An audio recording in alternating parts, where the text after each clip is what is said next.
നാം കുരുടരായിരുന്നു, ആത്മാവിൽ കൂടെ നമുക്ക് ദൈവത്തെ തിരിച്ചറിയുവാൻ കഴിയില്ലാതിരുന്നു. ദൈവത്തെ തിരിച്ചറിയുവാൻ ഇടയാക്കി. അതുകൂടാതെ യഥാർത്ഥ ദൈവം ആരാണെന്ന് മനസ്സിലാക്കുവാൻ കർത്താവ് ഇടയാക്കി. മൂന്നാമത്, നമുക്കും ദൈവവുമായിട്ടുള്ളതാ മധ്യത്തിലുണ്ടായിരുന്ന വേർപാടിൻ്റെ നടിച്ചുവര് ഇടിച്ചു കളഞ്ഞു. നാലാമത്, കർത്താവായ യേശുക്രിസ്തു കാൽവറിയിൽ തൻ്റെ ജീവനെ കൊടുത്തത് നിമിത്തമായി ദൈവം നമ്മളെ ഇത്രമാത്രം സ്നേഹിച്ചു എന്ന് പറഞ്ഞു. ഇനിയും അതിൻ്റെ എഫേസ്യ ലേഖനം 2:14-15, Ephesians chapter 2 verse 14 and 15, how God reconciled us with God. എഫേസ്യ ലേഖനം 2:14-15 വായിച്ചാൽ, അവൻ നമ്മുടെ സമാധാനം, അവൻ ഇരുപക്ഷത്തെയും ഒന്നാക്കി ചട്ടങ്ങളും കൽപ്പനകളുമായ ന്യായപ്രമാണം എന്ന ശത്രുത്വം തന്റെ ജഡത്താൽ നീക്കി വേർപാടിന്റെ നടുച്ചുവർ ഇടിച്ചു കളഞ്ഞത് സമാധാനം ഉണ്ടാക്കിക്കൊണ്ട് ഇരുപക്ഷത്തെയും തന്നിൽ ഒരേ പുതുമനുഷ്യനാക്കി സൃഷ്ടിപ്പാനും ക്രൂശിന്മേൽ For he is our peace, who hath made both one, and hath broken down the middle wall of partition between us, having abolished in his flesh the enmity, even the law of commandments contained in ordinances, for to make in himself of twain one new man, so making peace. ഇവിടെ നാം വായിക്കുന്നത്, നമ്മെ ദൈവത്തോട് നിരപ്പിച്ചത് നമ്മിലൊരു പുതിയ മനുഷ്യനെ സൃഷ്ടിച്ചിട്ടാണ്. God has reconciled us by creating a new man in us. ഒരു പുതു മനുഷ്യൻ നമ്മിൽ സൃഷ്ടിക്കപ്പെടാത്തിടത്തോളം കാലം ദൈവവുമായി നിരപ്പ് പ്രാപിപ്പാൻ കഴിയുകയില്ല. വിശ്വസിച്ചാൽ പോരാ, ഒരു പുതു മനുഷ്യൻ നമ്മൾ എന്താകണം? സൃഷ്ടിക്കപ്പെടണം. It is not enough that you believe in Christ. A new man has to be born in you. Then only you can be reconciled with God. ഇന്ന് ദൈവസഭയിൽ വിശ്വസിക്കുന്ന അനേകായിരങ്ങളുണ്ട്. എന്നാൽ പുതുമനുഷ്യൻ ഉള്ളിൽ ജനിക്കപ്പെട്ട എത്ര പേരുണ്ടെന്നുള്ളത് അന്വേഷിച്ചെങ്കിലേ മനസ്സിലാകുകയുള്ളൂ. വിശ്വസിച്ചാൽ പോരാ, നമ്മിലൊരു പുതു മനുഷ്യൻ സൃഷ്ടിക്കപ്പെടണം. ഈ സൃഷ്ടിക്കപ്പെടാതെ കൈ പൊക്കിയതുകൊണ്ടോ നൃത്തം ചെയ്തുകൊണ്ടോ കാര്യം നടക്കില്ല. Until and unless a new man is created in us, you cannot be in the family of God. ദൈവത്തിൻ്റെ കുടുംബക്കാരാകണമെങ്കിൽ നാം ദൈവത്തിൻ്റെ കുടുംബത്തിൽ ജനിക്കണം. കർത്താവെ ഞാൻ നിന്നെ സ്നേഹിക്കുന്നു എന്ന് പറഞ്ഞുകൊണ്ടോ വിശ്വസിക്കുന്നു എന്നോ പറഞ്ഞുകൊണ്ടല്ല, ദൈവത്തിൻ്റെ കുടുംബത്തിൽ നാം എന്ത് ചെയ്യണം? ജനിച്ചേ മതിയാവുള്ളൂ. We have to be born in the family of God. It is not enough that I believe in Christ, I love Christ, I worship Christ. Not enough. You have to be born in the family of God. ദൈവത്തിൻ്റെ കുടുംബത്തിൽ നാം എന്തായിത്തീരണം? ജനിക്കണം. അതുകൊണ്ടാണ് യോഹന്നാന്റെ സുവിശേഷം 3:3-6 John chapter 3 verse 3-6. John chapter 3 verse 3-6. യേശു അവനോട്, ആമേൻ ആമേൻ ഞാൻ നിന്നോട് പറയുന്നു, പുതുതായി ജനിച്ചില്ല എങ്കിൽ ദൈവരാജ്യം കാണുവാൻ ആർക്കും കഴിയുകയില്ല എന്ന് ഉത്തരം പറഞ്ഞു.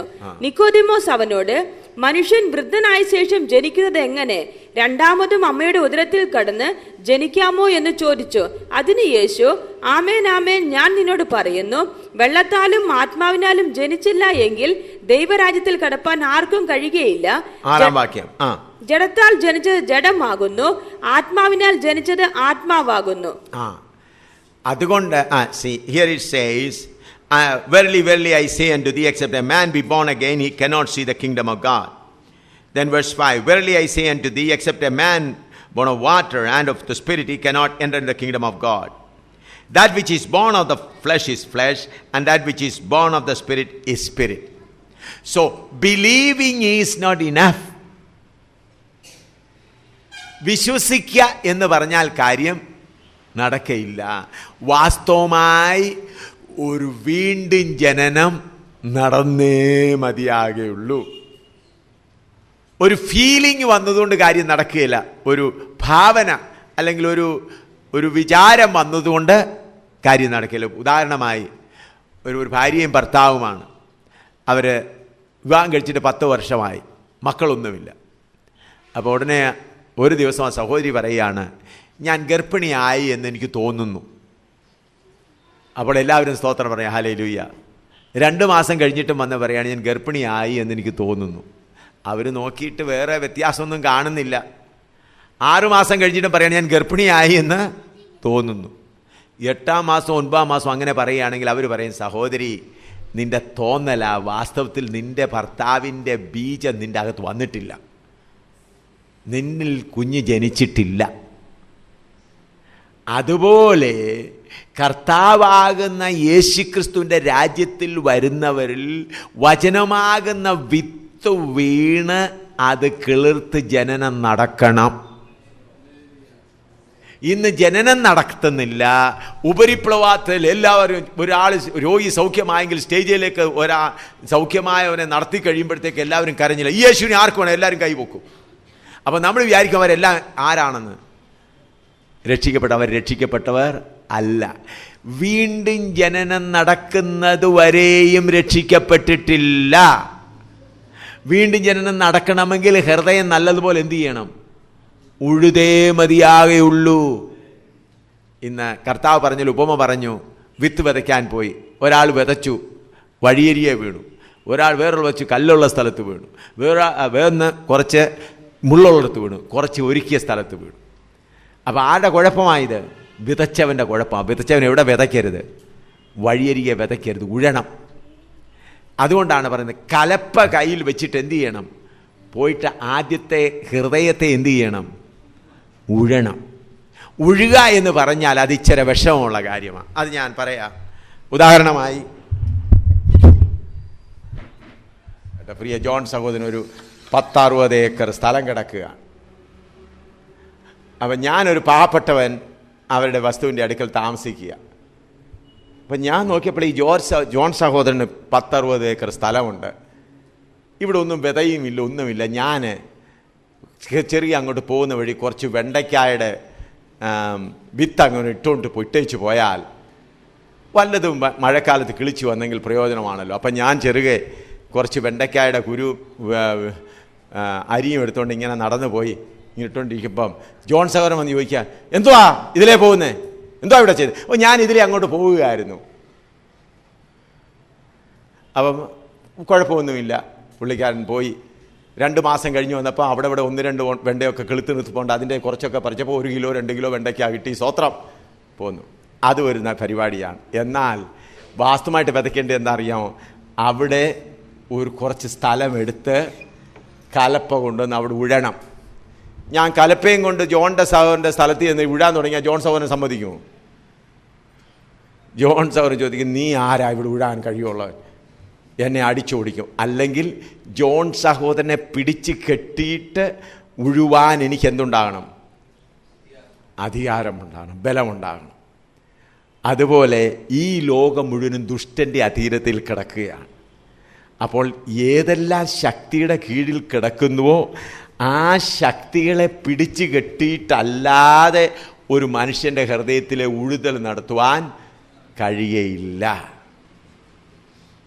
കത്തോലിക്ക മതത്തിലുള്ളവരാണെങ്കിൽ അതിലെ ശക്തികളെല്ലാം പിടിച്ചു കെട്ടണം. മറ്റുള്ള മതത്തിൽ എല്ലാ ശക്തികളെയും പിടിച്ചു കെട്ടിയിട്ടല്ലാതെ ഉഴുത് നടക്കുകയില്ല. അപ്പോൾ ഇന്നത്തെ നടക്കുന്ന എന്താണ്? മുള്ളിനിടയിൽ കുറച്ച് വിതയ്ക്കുക. പിടിച്ചു കെട്ടേണ്ടിയൊന്നും ആവശ്യമില്ലല്ലോ. പിടിച്ചു കെട്ടണമെന്നുണ്ടെങ്കിൽ ആത്മശക്തി പ്രാപിക്കണം. അതുകൂടാതെ കലപ്പ കയ്യിലുണ്ടാണ്. യെരമ്യാവിൻ്റെ പ്രവചനം 4:3 വായിച്ചാട്ട്.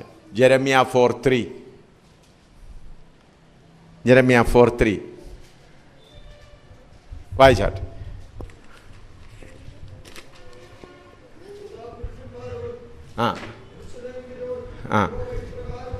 യഹോവ ഇപ്രകാരം അരുളി ചെയ്യുന്നു, മുള്ളുകളുടെ ഇടയിൽ വിതയ്ക്കാതെ തരിശു നിലമുഴുവീൻ. പ്രിയമുള്ളവരെ, ഇന്ന് നമ്മൾ പറയുന്നതായ വേലയെന്ന് പറയുന്ന യഥാർത്ഥ വേലയല്ല. ഇന്ന് സാത്താൻ എന്താ ചെയ്തിരിക്കുന്നതെന്ന് അറിയാമോ? യഥാർത്ഥ വേലയെ സോഷ്യൽ സർവീസായി മാറ്റിയിരിക്കുകയാണ്. ക്രമേണയായി സോഷ്യൽ സർവീസ് ഇന്ന് വന്നിരിക്കുകയാണ്. കാരണം നല്ല ശമരിയാക്കാരൻ്റെ ജോലിയാണ് ഇപ്പോഴെല്ലാവരും ഏറ്റെടുത്തിരിക്കുന്നത്. ശിഷ്യന്മാരാക്കുക എന്നുള്ള കാര്യമല്ല, എന്തു ചെയ്യുക, നല്ല പാവപ്പെട്ടവരെ സഹായിക്കണം. നിങ്ങൾക്കുള്ള പണം മറ്റുള്ളവർ കൊടുക്കുന്നത് വളരെ നല്ലതാണ്. എന്നാൽ അവരെ ക്രിസ്ത്യാനിയാക്കാൻ ചെയ്യരുത്, അവരെ യേശുവിൻ്റെ പിന്നാലെ പോകാൻ ചെയ്യരുത്. പാവപ്പെട്ടവരുടെ മക്കളെ വിവാഹം കഴിപ്പിച്ചു കൊടുക്കണം, അവർക്ക് വീട് വെച്ച് കൊടുക്കണം. ഇതെല്ലാം വളരെ നല്ല കാര്യം. നിങ്ങളിൽ പണമുണ്ടെങ്കിൽ നിങ്ങളുടെ അടുത്തുള്ള ഒരാൾ വീടില്ലാതെ കിടക്കുമ്പോൾ നിങ്ങൾ വീട് വെച്ച് കൊടുക്കണം. അതെല്ലാം നല്ല കാര്യം തന്നെയാണ്. കാരണം യേശുവിനെ പിൻപറ്റുന്നവരുടെ നല്ല സ്വഭാവം വെളിപ്പെടണം. എന്നാൽ ആ കാര്യങ്ങൾ അവരെ ക്രിസ്ത്യാനിയാക്കാൻ ഉപയോഗിക്കരുത്. അത് ചെയ്യുമ്പോൾ അവിടെ എന്താണ്? അന്യായമാണ്. ദൈവം പോലും ക്ഷമിക്കുകയില്ല ആ പാപം ആര് ക്ഷമിക്കുകയില്ല? അന്യായമാണ് ചെയ്യുന്നത്. പാവപ്പെട്ടവരുടെ അവരുടെ ആ ദാരിദ്ര്യത്തെ ചൂഷണം ചെയ്യുക.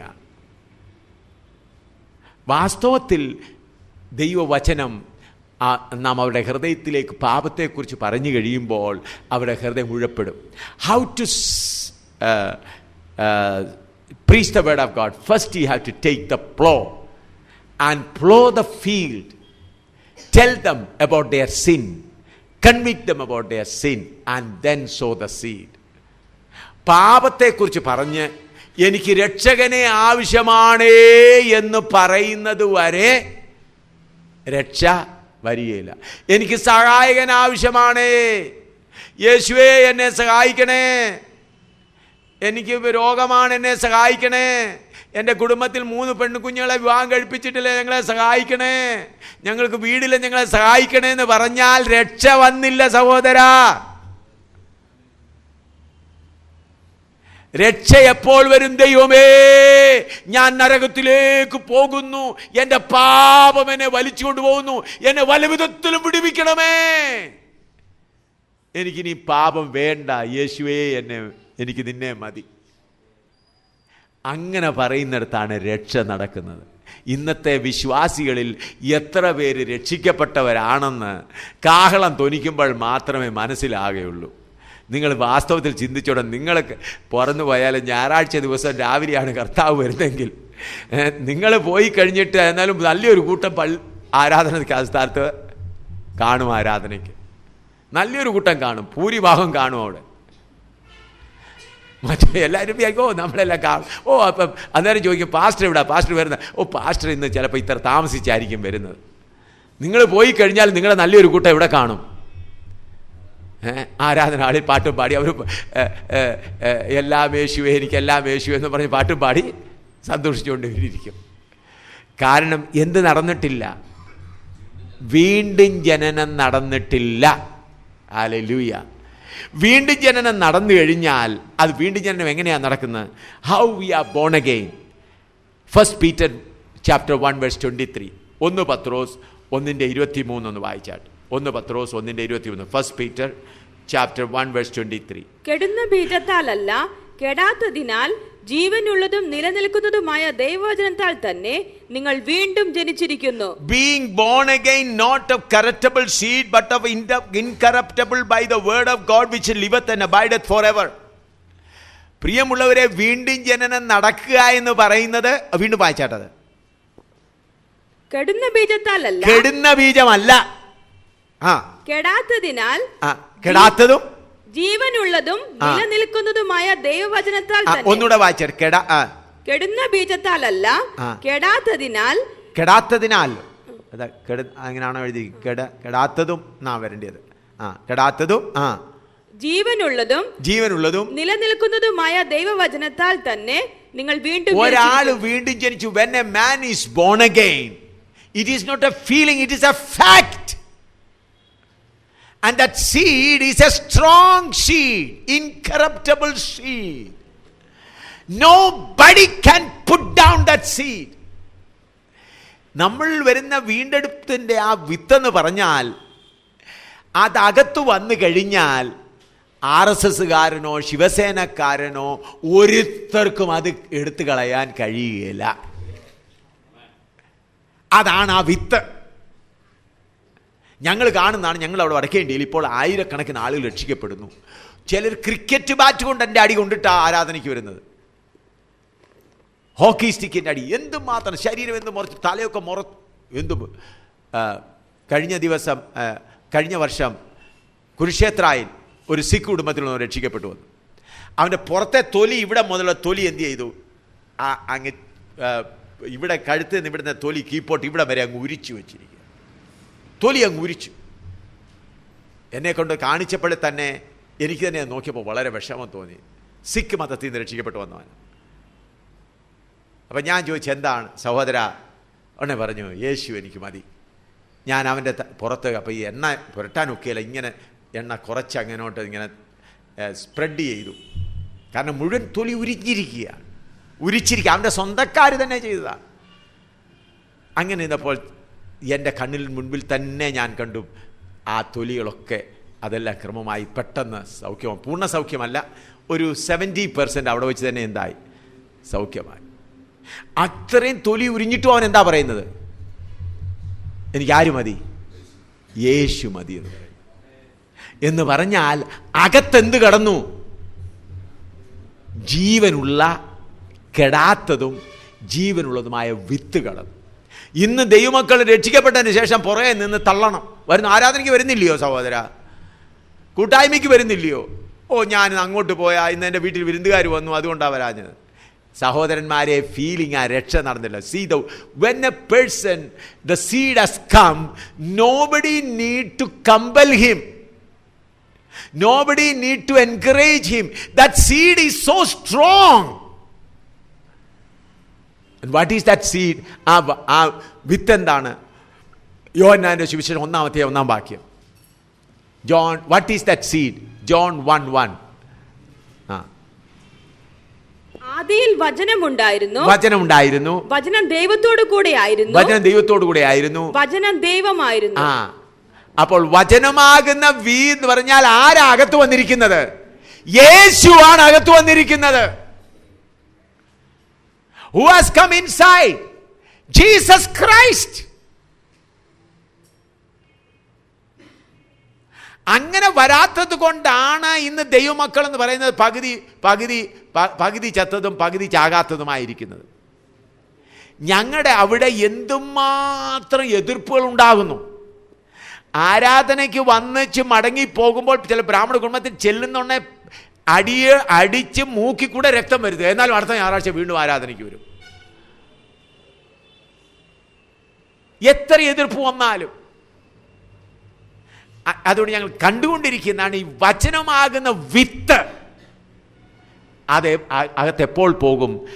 നമ്മൾ അവർക്ക് വേണ്ടി, അവരുടെ രോഗസൗഖ്യത്തിന് വേണ്ടി പ്രാർത്ഥിച്ച വിത്ത് പോകത്തില്ല. വിത്ത് പോകണമെങ്കിൽ ഹൃദയം ഉഴപ്പെടണം. പാപത്തെക്കുറിച്ച് പറഞ്ഞിട്ട് വിത്ത് എന്ത് ചെയ്യണം? വിതയ്ക്കണം. ഇന്ന് വാസ്തവമായി വിത്ത് വിതയിൽ നടക്കുന്നുണ്ടോ? അതോ ഇന്ന് പുതിയ ന്യൂ ഫാഷനിലുള്ള വിത്ത് കൊണ്ടുവന്ന് അങ്ങ് എന്ത് നടക്കുക? അങ്ങ് മുള്ളിനിടയിൽ അങ്ങ് വിതയ്ക്കുകയാണ്. മുള്ളിനിടയിൽ വിതയ്ക്കുന്നത് കൊണ്ട് കർത്താവ് പറയുന്നു, ലോകസ്നേഹവും മറ്റെല്ലാം കൊണ്ട് വചനത്തെ എന്ത് ചെയ്യുന്നു? ഞെരുക്കിക്കളയും. പ്രിയമുള്ളവരെ, വിത്തിൻ്റെ മഹാത്മ്യം ഒന്ന് മനസ്സിലാക്കണം. അതാരാണ് വിത്ത്? കർത്താവാകുന്ന യേശു ക്രിസ്തു. ആ വിത്തിൽ കൂടെ നമ്മൾ എന്താണ് നമ്മൾ നടക്കുന്നത്? നാം കർത്താവിൻ്റെ കുടുംബത്തിൽ ജനിക്കുക. Hallelujah.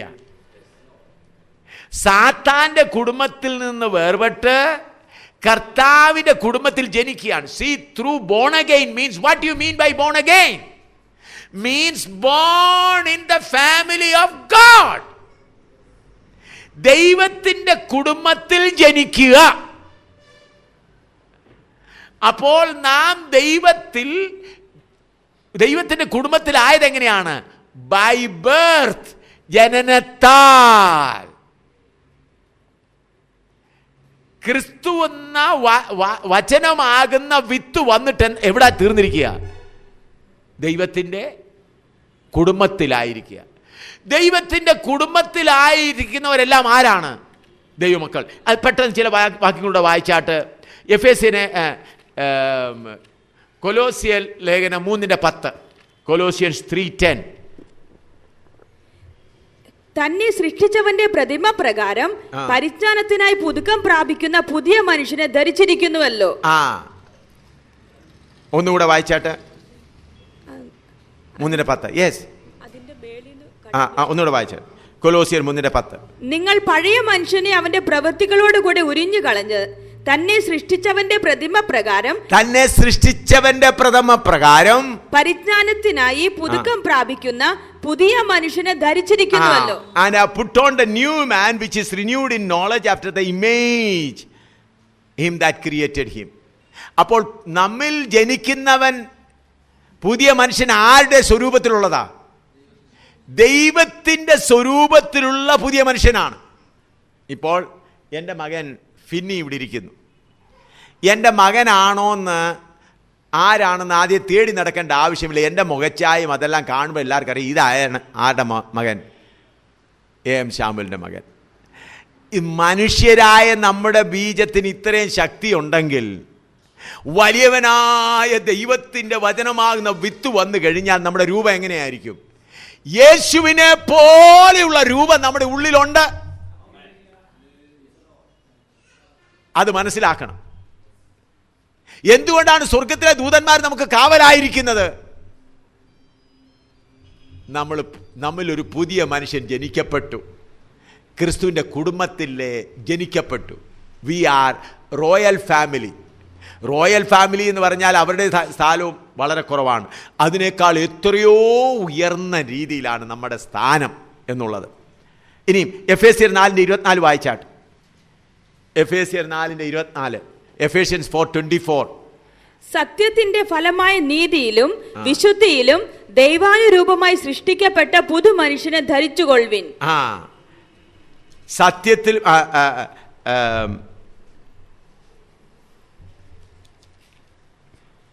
and that you put on the new man which after God is created in righteousness and true holiness. ഒന്നുകൂടെ വായിച്ചാട്ടെ. സത്യത്തിന്റെ ഫലമായ നീതിയിലും വിശുദ്ധിയിലും ദൈവാനുരൂപമായി സൃഷ്ടിക്കപ്പെട്ട. നീതിയിലും വിശുദ്ധിയിലും ദൈവാനുരൂപമായി സൃഷ്ടിക്കപ്പെട്ട പുതിയ മനുഷ്യനാണ് അകത്തുള്ളത്. ഹല്ലേലൂയ. നമ്മിലുള്ള പുതിയ മനുഷ്യൻ ആരാണ്?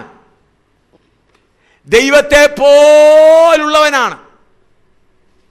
പൂർണ്ണമായി നീതിയാണ്, പൂർണ്ണ വിശുദ്ധമാണ്. അപ്പോൾ നമ്മിലുള്ള പുതു മനുഷ്യൻ എന്ന് പറയുന്നത് സാധാരണക്കാരൻ അല്ല. എന്നാൽ നമ്മിൽ തെറ്റുകൾ വരും. ഇപ്പോൾ ഉദാഹരണമായി 1 യോഹന്നാൻ 3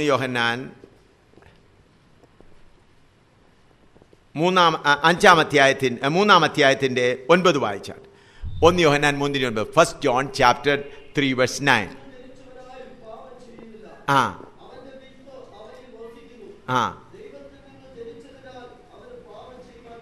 ദൈവത്തിൽ നിന്ന് ജനിച്ചതിനാൽ അവന് പാപം ചെയ്യാൻ കഴിയുന്നതുമില്ല. അതിൻ്റെ അർത്ഥം നമ്മിൽ പാപം വരുന്നുണ്ടോ ഇല്ലയോ എന്ന് അല്ല. ഇതിനു മുൻപ് ക്രിസ്തു നമ്മൾ ജനിക്കുന്നതിന് മുൻപ് നമ്മൾ പാപം ചെയ്താൽ പാപത്തിൽ സന്തോഷിക്കുമായിരുന്നു. എന്നാൽ ഇന്ന് നമ്മുടെ പഴയ പുറമേയുള്ള മനുഷ്യനും അകമേയുള്ള മനുഷ്യനുള്ള യുദ്ധത്തിൽ അകമേയുള്ള മനുഷ്യനെ തോൽപ്പിച്ചിട്ട് ചിലപ്പോൾ പുറമേയുള്ള മനുഷ്യൻ ജയിച്ചെന്ന് വരാം. ജയിച്ചെന്ന് വരുമ്പോൾ നമ്മൾ ഏതെങ്കിലും തെറ്റ് വന്നാൽ വീണ്ടും ആ തെറ്റ് ഏറ്റു പറയുന്നത് വരെ അകത്ത് വലിയ പ്രയാസമാണ്. എങ്ങനെ ആ തെറ്റ് ഏറ്റു പറയുവാൻ കഴിയും? കാരണം എന്താണ്? അകത്തെ വിത്ത് പറയുന്നു നീ തെറ്റ് ചെയ്തു. അതുകൊണ്ടാണ് പറഞ്ഞത് പാപം ചെയ്യുവാൻ കഴിയുകയില്ല. ഇന്ന് ദൈവസഭയിൽ ആളുകൾ പാപം ചെയ്താൽ, സഹോദരൻ നീ പാപം ചെയ്തോ? ആര് പറഞ്ഞു ഞാൻ പാപം ചെയ്തെന്ന്? സാക്ഷികളെ കൊണ്ടുവന്ന് വെച്ചാലും ഏൽക്കുകയില്ല. എന്താ കാരണം? അകത്തെന്ത് നടന്നിട്ടില്ല? വീണ്ടും ജനനം നടന്നിട്ടില്ല. വീണ്ടും ജനനം നടന്ന ഒരു ദൈവ പൈതലിൻ്റെ ജീവിതത്തിൽ ശാരീരികമായ ആത്മാവും ജഡവുമായിട്ടുള്ള പോരാട്ടത്തിൽ എന്തെങ്കിലും കുറവുകൾ വന്നിട്ടുണ്ടെങ്കിൽ തീർച്ചയായിട്ടും ആ കുറവ് പരിഹരിക്കുന്നത് വരെ കർത്താവേ എന്നെ യഥാസ്ഥാനപ്പെടുത്തണമേ എന്ന് പറഞ്ഞുകൊണ്ടിരിക്കും. ഞാൻ വടക്കേന്ത്യയിൽ യുവാക്കന്മാരുടെ ഇടയിൽ പ്രവർത്തിക്കുമ്പോൾ രക്ഷിക്കപ്പെട്ട ചിലർ സിനിമാ തിയേറ്ററിൽ പോയിരിക്കും. സിനിമാ തിയേറ്ററിൽ പോയിരിക്കുമ്പോൾ അവർക്ക് പേടിയാണ്. എന്നോട് പറഞ്ഞ കാര്യമാണ്. ഫിലിം വന്ന് എല്ലാവരും സന്തോഷിച്ചോണ്ടിരിക്കുമ്പോൾ പേടിയാണ്. ഇപ്പം കർത്താവ് വരുമോ, ഇപ്പം ഭൂകമ്പം വരുമോ, ഇപ്പോൾ നശിക്കുമോ, എങ്ങനെയെങ്കിലും സിനിമയിൽ നിന്ന് വെളിയിൽ ചാടണം. വന്നിട്ട് ഏറ്റു പറയണം. ഏറ്റു പറയുന്നവരെ എന്തില്ല? ഹൃദയത്തിൽ സമാധാനമില്ല. കാരണം എന്താണ്? അകത്ത് വിത്തുണ്ട്. വിത്തില്ലാത്ത ഒരുത്തരും സ്വർഗത്തിൽ പോകയില്ല. എത്ര പ്രാവശ്യം സ്നാനപ്പെടുത്തിയാലും എത്ര അന്യഭാഷ പറഞ്ഞാലും വിത്തില്ല എങ്കിൽ സ്വർഗത്തിൽ പോകത്തില്ല. നല്ലവണ്ണം ശ്രദ്ധിച്ചോളണേ. എത്ര അന്യഭാഷ പറഞ്ഞാലും വിത്തില്ലാതെ എത്രയോ പേര് അന്യഭാഷ പറയുന്നുണ്ട്. വേറൊരു ആത്മാവ് വന്നിട്ട് അന്യഭാഷ കൊടുക്കുന്നുണ്ട്. വിത്ത് അകത്ത് വരാത്ത ഒരുത്തനും സ്വർഗത്തിൽ പോകയില്ല. യേശുവിന്റെ സഹായം നേടി വരുന്നവരെല്ലാം സ്വർഗത്തിൽ പോകത്തില്ല. യേശുവിനെ വിശ്വസിക്കുന്നവരെല്ലാം സ്വർഗത്തിൽ പോകത്തില്ല. യേശുവിനോട് പ്രാർത്ഥിക്കുന്നവരെല്ലാം സ്വർഗത്തിൽ പോകത്തില്ല. വിത്ത് അകത്ത് വന്ന് ദൈവത്തിന്റെ ഭവനത്തിൽ ജനിച്ചിട്ടില്ലാത്ത ഒരുത്തരും സ്വർഗത്തിൽ പോകത്തില്ല. നമ്മൾ പറയും കർത്താവേ എന്ന് ഏറ്റു വിളിച്ചു പറഞ്ഞ് അതൊരു ഭാഗമാണ്. ആ മുഴുവൻ ജനനം എന്ത് ചെയ്യണം? ഹൃദയത്തിൽ നടക്കണം. യേശുവിനെ വിശ്വസിച്ചുകൊണ്ട് സ്വർഗത്തിൽ പോകത്തില്ല. If you just believe in Christ you are not going to go to heaven. You must be born again. You must born in the family of God. Unless the birth takes place, you will not go to heaven. If you pray to Jesus, you are not going to go to heaven. If you cry before Jesus, you are not going to go to heaven. If you tell Jesus, take me to heaven, you are not going to go. Unless you are born again, unless you are born in the family of God through the word of God, my friend, you will not go to heaven. Feeling cannot take you to heaven. How you will be born in the family? When you confess of your sin. Lord, these are my sins. These are my sins.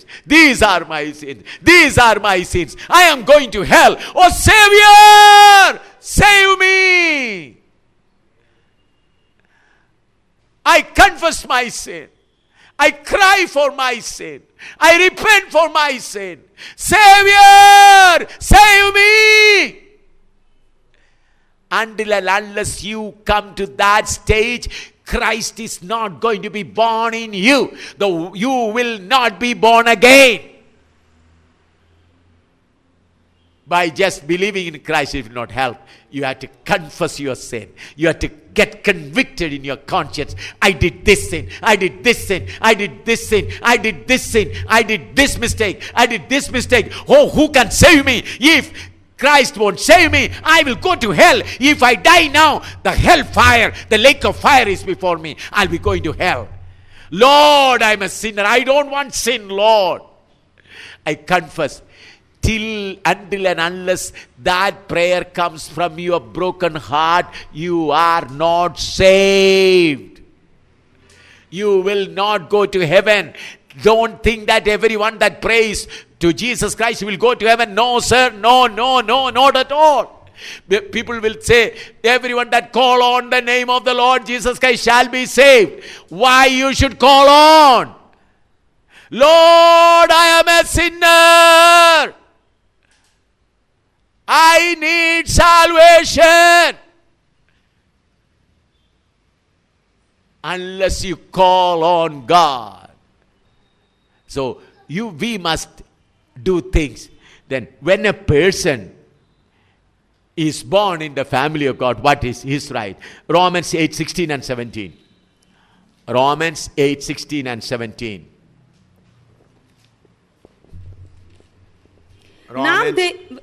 നാം ദൈവത്തിന്റെ മക്കൾ എന്ന ആത്മാവ് താനും നമ്മുടെ ആത്മാവോട് കൂടെ സാക്ഷ്യം പറയുന്നു. നാം മക്കളെങ്കിലോ അവകാശികളുമാകുന്നു, ദൈവത്തിന്റെ അവകാശികളും ക്രിസ്തുവിന് കൂട്ടവകാശികളും തന്നെ.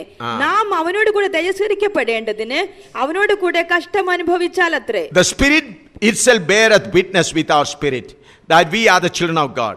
And if children, then heirs, heirs of God, and joint heirs with Christ, if so be that we suffer with him, that we may be also be glorified. So if we are son, we are heirs also.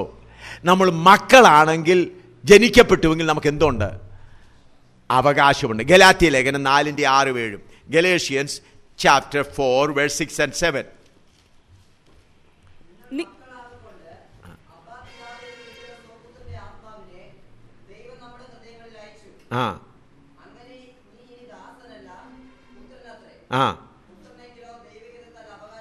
പുത്രനെങ്കിലോ ആരാണ്?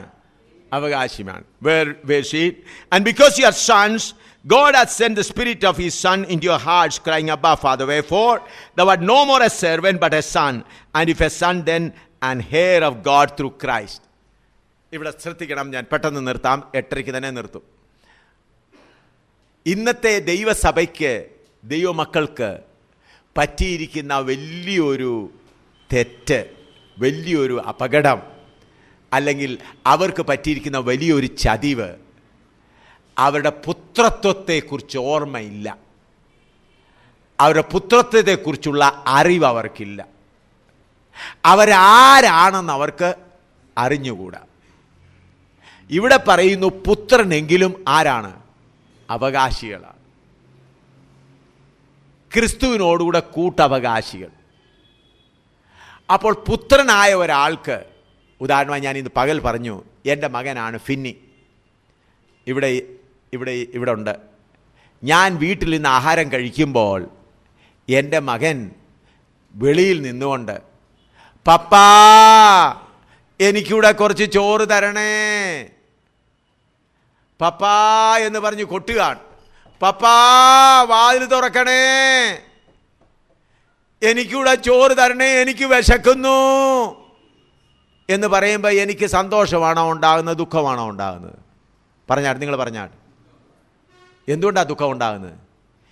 എൻ്റെ മകൻ എന്നോടുകൂടെ എൻ്റെ മേശപ്പുറത്തിരുന്ന് കഴിക്കേണ്ടിയവൻ വെളിയിൽ നിൽക്കുക. വെളിയിൽ നിന്ന് എന്ത് ചെയ്യുക? ഭിക്ഷയാചിക്കുക. ഇന്നത്തെ പ്രോസ്പെരിറ്റി പ്രാസംഗികന്മാരെല്ലാം ദൈവമക്കളെ അവരുടെ വീട്ടിൽ നിന്ന് പുറത്താക്കി. അതെങ്ങനെയാ ചെയ്തെന്നറിയാമോ? വായിച്ചാട്ട് ലൂക്കോസിന്റെ സുവിശേഷം 15-ാം അധ്യായം എടുത്താട്ട്.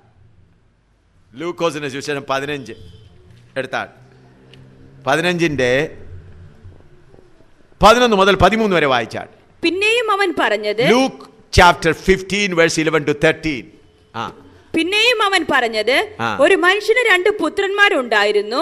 അവരിൽ ഇളയവൻ അപ്പനോട്, അപ്പാ, വസ്തുവിൽ എനിക്ക് വരേണ്ടുന്ന പങ്ക് തരേണമേ എന്ന് പറഞ്ഞു. അവൻ അവർക്ക് മുതൽ പകുത്തു കൊടുത്തു.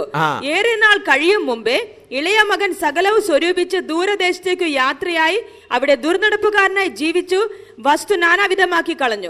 ഇന്ന് പ്രോസ്പെരിറ്റി പ്രീച്ചേഴ്സ് എന്തുവാ നിങ്ങളോട് പറയുന്നത്? അപ്പനോട് പറഞ്ഞു നമ്മുടെ മുതൽ ഇത് തന്നേക്കാൻ. എന്തിനാ? സ്വന്തം ഇഷ്ടത്തിന് ചെലവ് ചെയ്യാൻ. അങ്ങനെ മുതൽ വാങ്ങിയോരെല്ലാം ഭവനത്തിന് വെളിയിൽ പോയി. പ്രാർത്ഥിച്ച് വാങ്ങിയോരെല്ലാം എവിടെ പോയി? വീട് വിട്ട് വെളിയിൽ പോയിരിക്കുക. ഇനി നിനക്ക് മടങ്ങി വന്നേ മതിയാകെയുള്ളൂ. ദൈവത്തോട് ചോദിച്ചു വാങ്ങിച്ച് വെളിയിൽ പോയവരെല്ലാം മടങ്ങി വരേണ്ടിയ കാലമായത്. കർത്താവ്, എനിക്കിനി ഒന്നും വേണ്ട, നിന്റെ കൂടെ നിന്റെ ഭവനത്തിൽ എനിക്ക് പാർത്താൽ മതി, എനിക്കിനി ഒന്നും വേണ്ട. മക്കളെങ്കിലും ആരാണ്? അവകാശികളാണ്. ഹല്ലേലൂയ. നമ്മുടെ അവകാശം എന്തുമാത്രമാണ്? നമ്മൾ തെണ്ടികളാണോ? ഇന്ന് കിടന്ന് വാതിൽ മുട്ടുക, മുട്ടുവീൻ തുറക്കപ്പെടും. മകനെ, നിനക്ക് ഈ മുട്ടേണ്ടതായതോ അവസരം എന്താ വന്നത്? മകനെ, നിന്റെ മുട്ടേണ്ടതായ ആ അവസ്ഥ എങ്ങനെ വന്നു? നിനക്ക് നിന്റെ അപ്പനോടുള്ള ബന്ധം എവിടെ?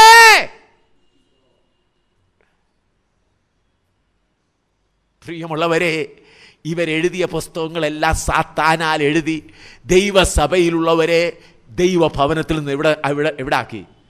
പുറത്താക്കി നിർത്തിയപ്പോൾ മുട്ടുക. ഇപ്പോൾ യോങ്കിച്ചോ എല്ലാവരും കഴിഞ്ഞു മുട്ടിക്കോളീൻ എവിടെ നിന്ന് ഇറക്കിക്കൊണ്ട് വന്നിരിക്കുന്നു. ഇപ്പം പിന്നെ ഞാൻ രാവിലെ പറഞ്ഞ പോലെ കനാന്യ സ്ത്രീയുടെ കാര്യവും പറയും. കനാന്യ സ്ത്രീ മുട്ടി അപേക്ഷിച്ചു, അവളെ വലിയ വിശ്വാസം. കർത്താവ് പറഞ്ഞു മക്കളുടെ അപ്പം എടുത്ത് നായ്ക്കൾ കൊടുക്കില്ല. അപ്പോൾ അവൾ പറഞ്ഞു നായ്ക്കൾ മേശക്കെടുത്ത് ഭക്ഷിക്കുമല്ലോ. നായ്ക്കളും എന്തു ചെയ്യുന്നു? പ്രിയമുള്ളവരെ, നമ്മൾ നായ്ക്കളല്ല. നമ്മൾ യേശുവിൻ്റെ രക്തത്താൽ, യേശുവിൻ്റെ വചനമാകുന്ന വിത്തിനാൽ ജനിക്കപ്പെട്ട അവകാശികളാണ്. നമ്മൾ മേശക്കീഴെ കിടക്കുന്ന പറക്കി തിന്നേണ്ടവരല്ല, യേശുവിനോട് ചേർന്നിരുന്ന് ഭക്ഷിക്കേണ്ടവരാണ്. അതാണ് നമ്മളെ ദൈവം ആക്കിയിരിക്കുന്നത്, പുത്രത്വം. ഈ പുത്രത്വം ആത്മാവും സാക്ഷി പറയുകയാണ് നീ പുത്രനാണ്. എന്നാൽ സാത്താൻ അറിയാം ഇവരെല്ലാം പുത്രത്വമാണെന്ന് മനസ്സിലായാൽ ഇവരെന്നെ വിടുകയില്ല. അതുകൊണ്ട് കുറച്ച് പ്രോസ്പെരിറ്റി പ്രീച്ചേഴ്സിനെ കൊണ്ടുവന്ന് എല്ലാവരെയും വീട്ടിൽ നിന്ന് പുറത്താക്കി തെണ്ടികളാക്കി. ഇപ്പം തെണ്ടി നടക്കുക. അയ്യോ, എഴുതി കൊടുത്താൽ തെണ്ടുന്നത്. എനിക്ക് ഇന്നത് വേണം കർത്താവേ, എനിക്കൊരു ചെറുക്കനെ കല്യാണം കഴിക്കണം, ഞാൻ MA പഠിച്ചതാണ് കർത്താവേ, എനിക്ക് MA പഠിച്ചത് എനിക്ക് 25 അടി 4 ഇഞ്ചുണ്ട് എൻ്റെ എനിക്ക് കിട്ടേണ്ട ചെറുക്കൻ 5 അടി 8 ഇഞ്ച് വേണം, എൻ്റെ നിറം ഇന്ന നിറമാണ്, അതിന് തക്ക നിറം വേണം, സ്വർഗത്തിലെ ദൈവം അന്വേഷിച്ച് നടക്കുക. ഏതാ ചെറുക്കൻ? എവിടെയാ ചെറുക്കൻ? എന്തൊരന്യായമാണ്. പിതാവിനോട് പ്രാർത്ഥിക്കേണ്ട ആവശ്യമില്ല. പിതാവ് തക്ക സമയത്ത് കൊണ്ടുവരും. കർത്താവേ, എൻ്റെ പിതാവെ, നീ കൊണ്ടുവന്ന ആളിനെ ഒന്ന് കാണിച്ചേച്ചാൽ മതിയേ. ഇത് പറയുമ്പോൾ കാര്യം അങ്ങ് തീർന്നു. തെണ്ടികളാക്കിയ പ്രാസംഗികർ, ദൈവജനത്തെ തെണ്ടികളാക്കിയ പ്രാസംഗികർ, ദൈവജനത്തെ ഭവനത്തിൽ നിന്ന് പുറത്താക്കിയ പ്രാസംഗികന്മാർ നിങ്ങളെ വിറ്റ് പണം വാങ്ങിക്കൊണ്ടിരിക്കുക. നിങ്ങളെ വിറ്റ് അവർ പേരും പെരുമയും എടുത്തുകൊണ്ടിരിക്കുക. നിങ്ങൾ അവരുടെ വിൽപ്പന ചരക്കായി മാറിപ്പോയി. ദൈവഭവനത്തിൽ വസിക്കേണ്ടതായ ദൈവജനമേ, നമ്മുടെ അവകാശം എന്താണെന്ന് മനസ്സിലാക്കി ക്രിസ്തുവിനോട് ഈ ഭൂമി മുഴുവൻ നമ്മുടേതാണ്. ഈ സ്വർണമോ ഇതല്ല, നമുക്ക് ആവശ്യമുള്ളപ്പോൾ നമ്മുടെ പിതാവ് നമുക്ക് ആവശ്യമുള്ളത് നമ്മുടെ കൈ തരുന്നത്. ഈ മുടിയൻ പുത്രൻ്റെ കൂടെ എനിക്കല്ല ഇനി നേരത്തെ തരണേന്ന് പറഞ്ഞ് സ്വന്തം ഇഷ്ടത്തിന് ചെലവ് ചെയ്യാൻ പോകാതെ, എൻ്റെ പിതാവേ, നിൻ്റെ ഭവനത്തിൽ കഴിയുവാൻ എനിക്ക് കൃപ തരണമേ. ഹല്ലേലൂയ. നമ്മൾ ജന്മനാ രാജാക്കന്മാരാണ്, അതറിയണം. എൻ്റെ ശരീരത്തിൽ ഓടുന്ന റോയൽ ബ്ലഡ് രാജകീയ രക്തമാണ് ഒഴുകുന്നത്. ഞാൻ ഈ പറയുന്നത് സത്യസുവിശേഷമാണോ അതോ AM ശാമുലും തർജ്ജിമ ചെയ്ത് പറയുകയാണോ? പറഞ്ഞാട്ടെ, നിങ്ങൾ പറഞ്ഞാട്ടെ. ഇത് സത്യസുവിശേഷം ഞാൻ ഏതെങ്കിലും ഇൻ്റർപ്രിട്ടേഷൻ പറയുകയാണോ? ഇതാണ് സത്യസുവിശേഷം. നിങ്ങളുടെ മലയാളം വേദപുസ്തകത്തിൽ എഴുതിയിരിക്കുന്നത് ഇത് തന്നെയാ.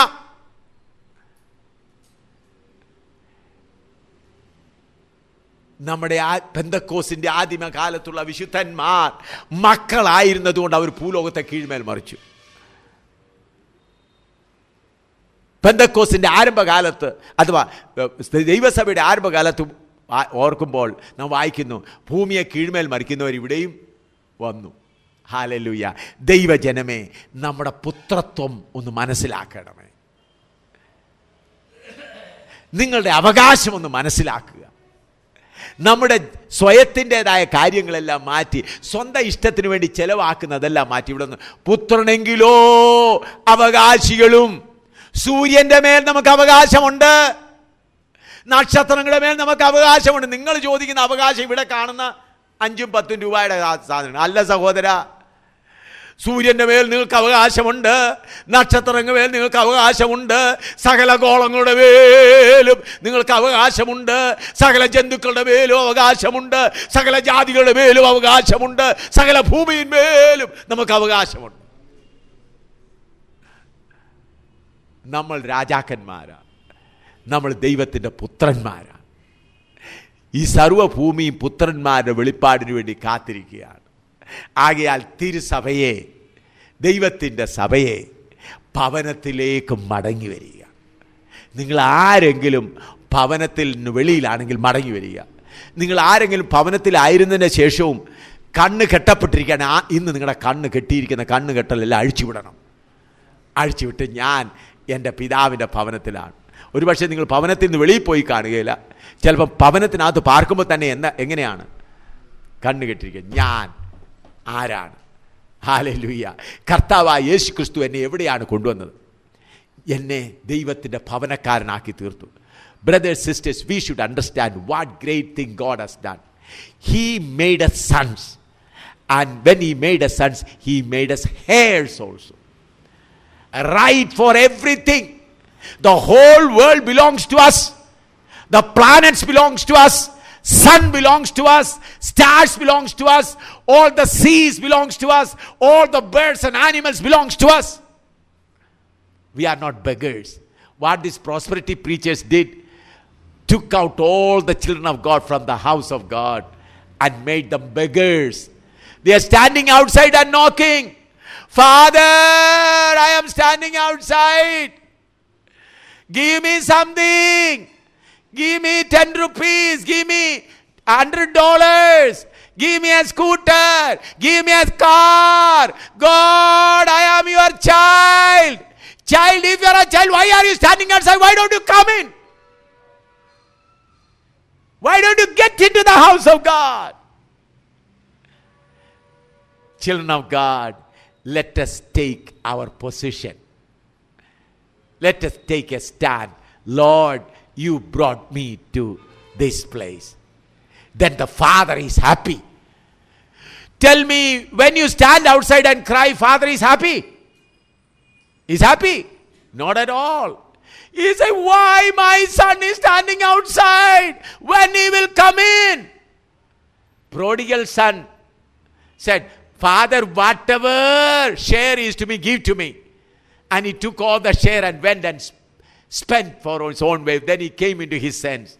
Then he came back. Why you ask for that? Lord, give me this. God, give me this. You want to spend it for your own lust. So such prodigal sons should come back. Come back to the house of God. Then all your financial problem, children married, not married, everything will go away. പ്രിയമുള്ളവരെ, നിങ്ങൾ ദൈവത്തിൻ്റെ മക്കളായെന്നുള്ള മനസ്സിലായാൽ നിങ്ങളുടെ കുഞ്ഞുങ്ങളെ വിവാഹം കഴിപ്പിച്ചില്ലെങ്കിൽ നിങ്ങൾക്കൊരു ഭാരമായിരിക്കയില്ല. നിങ്ങളുടെ വീട് ചോരുന്നെങ്കിൽ നിങ്ങൾക്കൊരു ഭാരമായിരിക്കയില്ല. നിങ്ങൾക്ക് ആഹാരം ഇല്ലെങ്കിൽ ഒരു ഭാരമായിരിക്കയില്ല. നിങ്ങളുടെ വീട് ഇപ്പം വീണു പോകുന്നെങ്കിലും ഭാരമായിരിക്കയില്ല. എൻ്റെ പിതാവ് ജീവിച്ചിരിക്കുന്നു. എനിക്കൊരു പിതാവുണ്ട്. ഹല്ലേലൂയ. പ്രിയമുള്ളവരെ, ദൈവസഭയിലുള്ളവരാരും ഗ്രാൻഡ് ചിൽഡ്രൻ ആരുമില്ല കേട്ടോ. മക്കളുടെ മക്കൾ ആരുമില്ല. എല്ലാവരും മക്കളാണ്. In the house of God there are not grandchildren, great grandchildren. All are direct born. Equal right. എല്ലാവരും നേരിട്ട് ജനിച്ചവരാണ്. തുല്യ അവകാശം. Hallelujah, hallelujah. ചെറിയവനെന്നില്ല, വലിയവനെന്നില്ല, എല്ലാവർക്കും എന്താണ്? തുല്യ അവകാശം. ഇപ്പോൾ ഭൂമിയിൽ നോക്കിയാൽ മത്തായിച്ചൻ്റെ കയ്യിൽ 30 കോടി രൂപ ഉണ്ടെങ്കിൽ മത്തായിച്ചനെ ദൈവം 30 കോടിയുടെ കസ്റ്റോഡിയനാക്കി, സൂക്ഷിപ്പുകാരനാക്കിയിരിക്കുകയാണ്. എന്നെ ദൈവം പുറമ്പോക്കിൽ താമസിക്കുന്ന പാവപ്പെട്ടവൻ്റെ ദാരിദ്ര്യത്തിൻ്റെ സൂക്ഷിപ്പുകാരനാക്കിയിരിക്കുകയാണ്. മത്തായിച്ച, നീ 30 കോടിയുടെ വിശ്വസ്തനായിരുന്നു, ഞാൻ ദാരിദ്ര്യത്തിൻ്റെ വിശ്വസ്തനായിരിക്കും. ഹല്ലേലൂയ. അങ്ങനെ കഴിഞ്ഞിട്ട് കർത്താവിൻ്റെ സന്നിധിയിൽ ചെല്ലുമ്പോൾ എല്ലാവരും പിതാവിനെ പോലെ നിത്യമായി വാഴും. അതാണ് സത്യസുവിശേഷം. നിങ്ങൾ പാവപ്പെട്ടവരാണെങ്കിൽ ദൈവം നിങ്ങളെ ആ പാവപ്പെട്ട അനുഭവം നിങ്ങളെ ഏൽപ്പിച്ചിരിക്കുക കേട്ടോ. ദാരിദ്ര്യം നിങ്ങളെ ഏൽപ്പിച്ചിരിക്കുകയാണ്. പണത്തിൻ്റെ കുറവ് നിങ്ങളെ ഏൽപ്പിച്ചിരിക്കുകയാണ്. രോഗമുള്ള ശരീരം നിങ്ങളെ ഏൽപ്പിച്ചിരിക്കുകയാണ്. കർത്താവ് ഇതിൽ വിശ്വസ്തനായിരിക്കാൻ കൃപ നൽകണമേ. നിങ്ങൾ കോടിക്കണക്കിനുള്ള കോടീശ്വരനാണെങ്കിൽ നിങ്ങളെ ഏൽപ്പിച്ചാൽ നിങ്ങളുടെ വസ്തുവല്ല, അത് നിങ്ങളുടെ മക്കൾക്ക് വേണ്ടിയുള്ളതല്ല. കർത്താവേ, നീ എന്നെ അതിൻ്റെ കാര്യവിചാരകനാക്കിയിരിക്കുകയാണ്. നീ കണക്ക് ചോദിക്കുമ്പോൾ ഞാൻ വിശ്വസ്തനായി കാണപ്പെടണം. ഹല്ലേലൂയ. അതുകൊണ്ട് ദൈവമക്കൾ, പാവപ്പെട്ട വിശ്വാസികൾ അച്ചായന്മാരെ കണ്ടു, അച്ചായൻ കണ്ടോ നല്ല വീട്ടിൽ താമസിച്ച് എയർ കണ്ടീഷൻ കാറിൽ പോകുന്നു, എനിക്കൊരു ചെരുപ്പ് പോലും ഇല്ല, കുട പോലും ഇല്ല, ഈ തറയിൽ കൂടെ റോഡിൽ കൂടെ നടക്കുമ്പോൾ കാലെല്ലാം പൊള്ളുന്നു. അച്ചായനാണെങ്കിൽ എയർ കണ്ടീഷൻ കാറിൽ പോകുന്നു, അന്നേരം പിറുപിറുക്കാനല്ല, അന്നേരം ഇവിടെ കർത്താവേ സ്തോത്രം സ്തോത്രം, അച്ചായനെ നീ എയർ കണ്ടീഷൻ കാറിൻ്റെ ഉത്തരവാദിയായി തീർത്തിരിക്കുകയാണ്, സ്തോത്രം, എനിക്ക് ഈ ചൂടുള്ള ടാറിട്ട റോഡിൽ ചെരുപ്പില്ലാതെ പോകാനുള്ള ആ വലിയ ശ്രേഷ്ഠമേറിയ അനുഭവം എനിക്ക് തന്നിരിക്കുകയാണ്. കർത്താവേ, ഞാൻ ഇതിൽ വിശ്വസ്തനായിരിക്കാൻ എനിക്ക് കൃപ നൽകണമേ. അത് കഴിഞ്ഞ് അച്ചായനെ കാണുന്നതിനെ കെട്ടിപ്പിടിച്ച്, അച്ചായ സുഖമായിരിക്കുന്നു. അല്ലെങ്കിൽ കണ്ടോ അച്ചായൻ വലിയ കാറിൽ നടക്കുക, ഞാൻ ചെരുപ്പിടുന്ന, എനിക്കൊരു ചെരുപ്പ് പോലും ഈ അച്ചായനോ എനിക്കൊരു കുട മേടിച്ചു തരാൻ പോലും മനസ്സിലല്ല. ഇതാണോ ദൈവസ്നേഹം? ഇതാണോ സമത്വം? സഹോദര, സമത്വം ഇവിടെയല്ല, സമത്വം പുതിയ ഭൂമിയിലാ. കേട്ടോ? എത്ര പേര് കേട്ടു? സമത്വം എവിടെയാ? പുതിയ ഭൂമിയിലാ. ഇവിടെ സമത്വം കൊണ്ടുവരാൻ നോക്കുമോ? ഇവിടെ മത്തായിച്ചനെ ചാക്കോച്ചനെയും ഒരുപോലെ ആക്കാൻ, ഒരു ശരീരം പോലെ ആക്കാൻ നോക്കുമോ? പറഞ്ഞാൽ പ്രിയമുള്ളവരെ, നമ്മൾ സമത്വത്തിലേക്ക് പ്രവേശിക്കാൻ പോകുകയാണ്. നമ്മുടെ ശരീരം അവന്റെ ശരീരം പോലെ രൂപാന്തരപ്പെടും. ഒരു ഭാഷ, ഒരു ശരീരം, ഒരുപോലെ ആ സമത്വം വരുന്നതേ ഉള്ളൂ. ഇപ്പോൾ ഓരോരുത്തരെ ഏൽപ്പിച്ചിരിക്കുന്ന താലന്ത് വ്യാപാരം ചെയ്തു കൊള്ളുക. ഇതാണ് സത്യസുവിശേഷം. ഇതാണ് വേദപുസ്തകത്തിൽ കൊടുത്തിരിക്കുന്ന ഉപദേശം. ഇതാണ് യേശുവിൻ്റെ വായിൽ കൂടെ വന്ന വചനം. ഇതാണ് ആകാശം മാറിപ്പോയാലും ഭൂമി മാറിപ്പോയാലും മാറിപ്പോകാത്ത വചനം. മറ്റേതെല്ലാം മാനുഷികമാണ്, മനുഷ്യരെ വഞ്ചിക്കുന്നതാണ്. നമ്മുടെ സമത്വമായ അവസരം വരുന്നു. Hallelujah, hallelujah. ഇത് അല്പകാലത്തേക്ക് മാത്രം. My dear, I tell you, in conclusion, I am going to close here now. See, some people think that brother is rich man, this brother is poor man. My dear, rich man, poor people, difference is God has given it, that God has made the rich man custodian of the riches, and poor man poverty as his riches, poverty as his share. As a custodian, poverty, he should be a custodian of poverty. And we all going to share that unity in heaven. Let's pray. നമുക്ക് പ്രാർത്ഥിക്കാം. Hallelujah. സമത്വ സുന്ദരമായ ഒരു കാലം നമ്മൾക്ക് വേണ്ടി കാത്തുനിൽക്കുക. അതിനാൽ സത്യസുവിശേഷം നിങ്ങളുടെ ഹൃദയത്തിൽ ഇരിക്കട്ടെ. കർത്താവിൻ്റെ ഭവനത്തിൽ നിന്ന് പുറത്തു പോയിട്ടുള്ള ആരെങ്കിലും ഉണ്ടെങ്കിൽ ഇന്ന് മടങ്ങി വരട്ടെ. Hallelujah, hallelujah. ആരെങ്കിലും ബഗേഴ്സായി തീർന്നിട്ടുണ്ടെങ്കിൽ, മുട്ടുന്നവരുണ്ടെങ്കിൽ, ഇന്ന് നിങ്ങളുടെ മുട്ടുന്നതെല്ലാം തുറന്നിട്ട് വാതിൽ കൂടെ അകത്ത് കയറി വരിക. If anyone of you standing at the door and knocking, stop that business. The door is open. Come into the house. You are not called to knock. Hallelujah, hallelujah. Knock for heavenly things, knock for spiritual things. മുട്ടേണ്ടത് ആത്മീയ കാര്യങ്ങൾക്ക് വേണ്ടിയാണ്. കർത്താവേ, നിന്റെ ഭവനത്തിൽ വന്നിട്ടും ഞാൻ ശരിയായിട്ട് അറിയുന്നില്ലല്ലോ, എനിക്കറിയാനുള്ള കൃപ തരണമേ. അതുകൊണ്ട് പുറത്ത് നിന്ന് മുക്കുന്ന രാജാക്കന്മാരെ നിങ്ങളുടെ ഭവനത്തിലേക്ക് കടന്നു വരിക. പിതാവ് കാത്തിരിക്കുകയാണ്. മുടിയൻ പുത്രൻ പോയതുപോലും പിതാവ് കാത്തിരിക്കട്ടെ, എപ്പോൾ എൻ്റെ മകൻ വരും, അവനെ മോതിരം അണിയിക്കണം, അധികാര മോതിരം അണിയിക്കണം, ചെരുപ്പ് കൊടുക്കണം, സ്ഥാനത്തിന്റെ ചെരുപ്പ് കൊടുക്കണം, വസ്ത്രം കൊടുക്കണം. ഹല്ലേലൂയ. ചുരുക്കം ചില പേരെ ഉള്ളെങ്കിലും ഭവനത്തിലുള്ളവരായിരിക്കട്ടെ. ഹല്ലേലൂയ. നിങ്ങളെ കണ്ടിട്ട് മറ്റുള്ളവരും ഭവനത്തിൽ കടന്നു വരണം. നമുക്കൊന്ന് സ്തോത്രം ചെയ്യാം. Hallelujah, hallelujah, hallelujah, hallelujah, hallelujah, hallelujah. ദൈവത്തിൻ്റെ ഭവനത്തിലേക്ക് കടന്നു വരുവാൻ നമുക്ക് ഭാഗ്യം തന്നല്ലോ. ഈ വചനം നിങ്ങളുടെ ഹൃദയത്തിൽ കത്തി ജ്വലിക്കട്ടെ. ഞാൻ സത്യമാണ് പറഞ്ഞത്. ആകാശം മാറിപ്പോകും, ഭൂമി മാറിപ്പോകും, ദൈവത്തിൻ്റെ വചനമോ എന്നേക്ക് നിലനിൽക്കും. ഹല്ലേലൂയ. മക്കളെ, അകത്ത് വരിക, പുറത്ത് നിൽക്കരുത്, ഒരുത്തരും പുറത്ത് നിൽക്കരുത്. Hallelujah, hallelujah. മക്കളെങ്കിലും അവകാശികളാണ്, മക്കളെങ്കിലും അവകാശികളാണ്. ഹല്ലേലൂയ, സ്തോത്രം. സമയമായതുകൊണ്ട് കർത്താവിൻ്റെ ദാസന്മാർ ആരെങ്കിലും ഒരാൾ വന്ന് പ്രാർത്ഥിച്ചാട്ട്